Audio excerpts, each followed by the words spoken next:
গাছ ভর্তি মালবেরি গাছে মালবেরি ফলের জন্য কি করবেন তার একটু ছোট্ট টিপস। মূলত আপনাকে করতে হবে কি, গাছকে একটুখানি জল কম খাওয়াবেন, অর্থাৎ জল কম খাইয়ে গাছের সম্পূর্ণ পাতা আপনি ঝরিয়ে দিন। গাছের সম্পূর্ণ পাতা ঝরে গেলে তখন আপনাকে দিতে হবে সামান্য পরিমাণে 0050 সাদা, যেটাকে সাদা পটাশ বলে, সাদা পটাশকে সুন্দরভাবে গাছের গোড়ায় দিয়ে দিন 1 লিটার জলে হাফ চামচ জলে গুলে, এবং সেটাকে গাছে স্প্রেও করে দিন। তার ঠিক 15 দিন পর আপনাকে দিয়ে দিতে হবে কিছুটা পরিমাণে শিংচাচি এবং হাড়ের গুঁড়ো।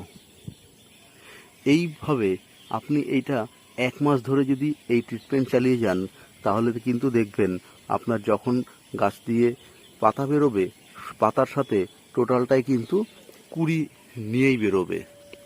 তখন দেখবেন আপনার গাছে কিন্তু